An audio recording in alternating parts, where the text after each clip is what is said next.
Um, First of all, I think I should say that I am not a psychologist, I am not a psychiatrist, I am not an analyst. I am, as Paul has identified, a clergyman who has been doing a variety of things through the last many years. And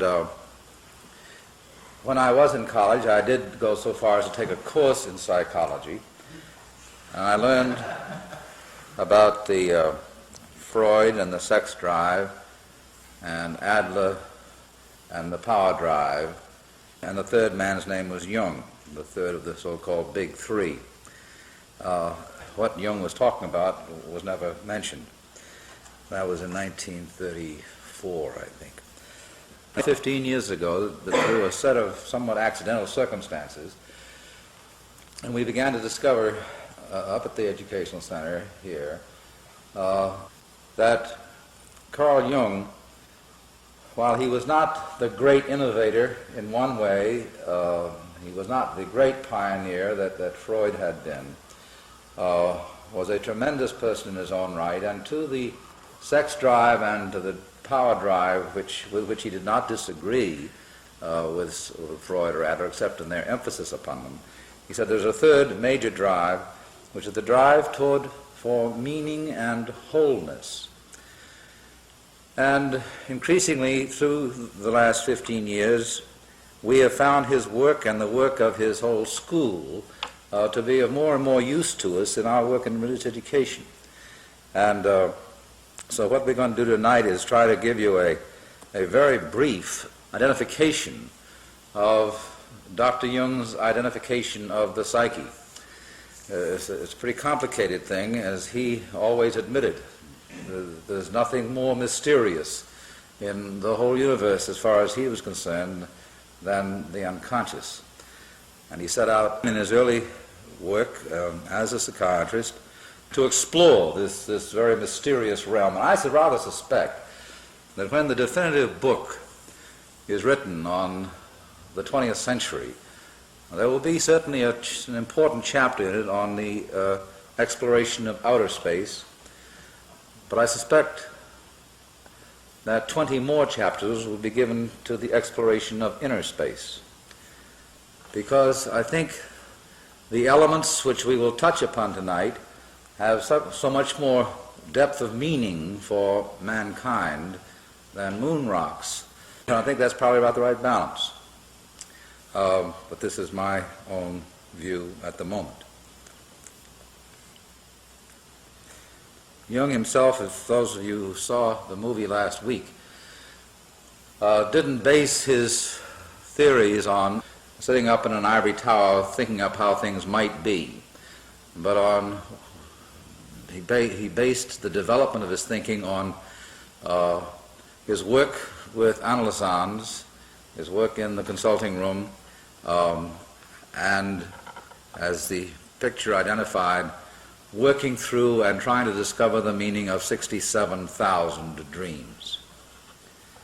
That's a lot of dreams. And he kept finding certain common elements in dreams of people from all over the world, because he was working with people from all over the world, that he began to identify certain forces and factors for which he began to try to find some way to describe.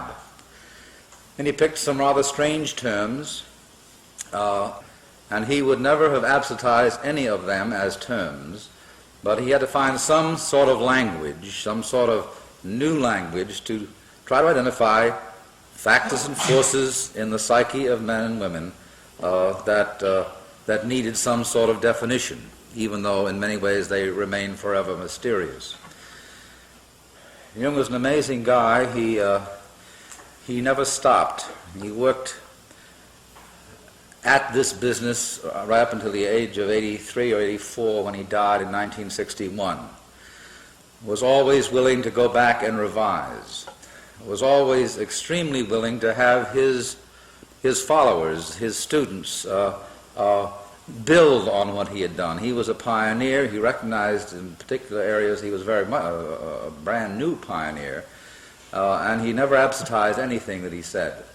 And he very much encouraged, I say, those of his followers to build on and go beyond where he was. This was one area where he differed radically from Freud, because, as again somewhere it was said in the movie, once Freud had said something, that was the end of it.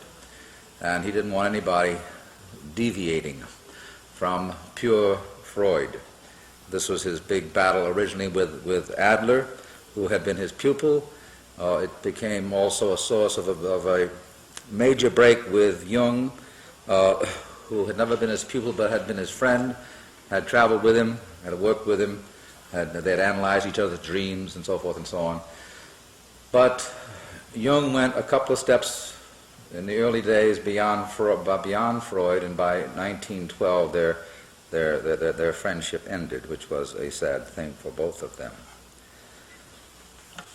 What we're going to try to do here, Jung himself was often annoyed at his own followers, pupils, who he would hear, he would say something, say in 1915 and in 1920, he would have developed that further, but he would hear one of his followers pounding the table and advertising something which he had said earlier.